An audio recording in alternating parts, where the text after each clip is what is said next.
केवल एक परमात्मा में श्रद्धा और समर्पण का संदेश देने वाली गीता सबको पवित्र करने का खुला आमंत्रण देती है।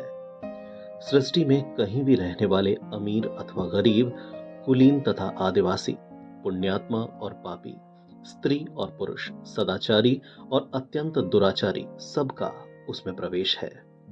विशेषकर गीता पापियों के ही उद्धार का सुगम पथ बताती है।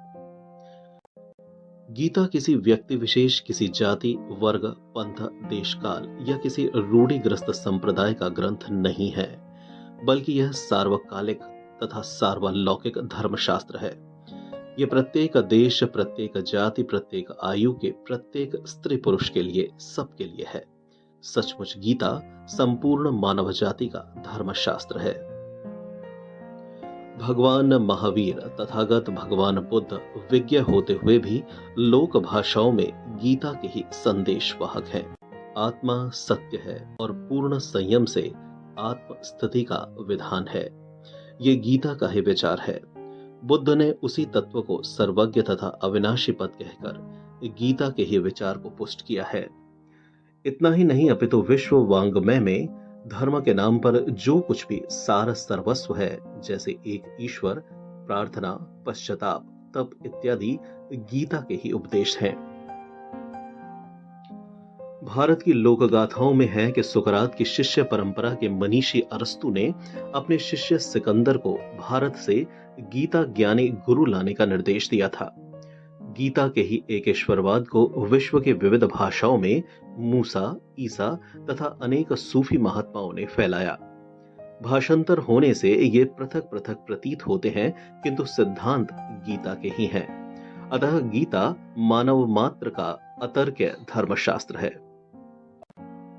वह घर शमशान है जिसमें प्रभु की चर्चा ना हो। आज का मानव इतना व्यस्त है कि चाहकर भी भजन के लिए समय नहीं निकाल पाता। ऐसी परिस्थिति में गीता का संदेश कर्ण कुहरों तक पहुंचकर भर जाए तो परम श्रेय और समृद्धि के संस्कारों का बीजारोपण हो जाता है। अपने बच्चों को हम शिक्षा दिलाते हैं कि वो अच्छे संस्कारों का अर्जन करें। अच्छे संस्कारों का आशय लोग लेते हैं कि वो अपनी रोजी रोटी, आवास और विकास की समस्याओं को हल कर ले।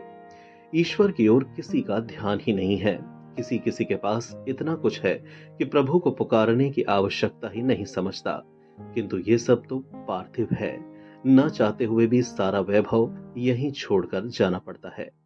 ऐसी स्थिति में ईश्वर की पहचान ही एकमात्र संबल है, और जो प्रदान करती है गीता। संसार में जितने भी धार्मिक मत मतांतर हैं, वे सब के सब किसी महापुरुष के पीछे श्रद्धालुओं का संगठित समाज है।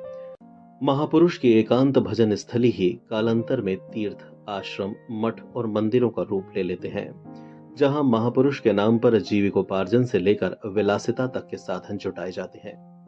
गद्दियां महापुरुष के बाद बनती हैं। गद्दियों से कोई महापुरुष नहीं बनता।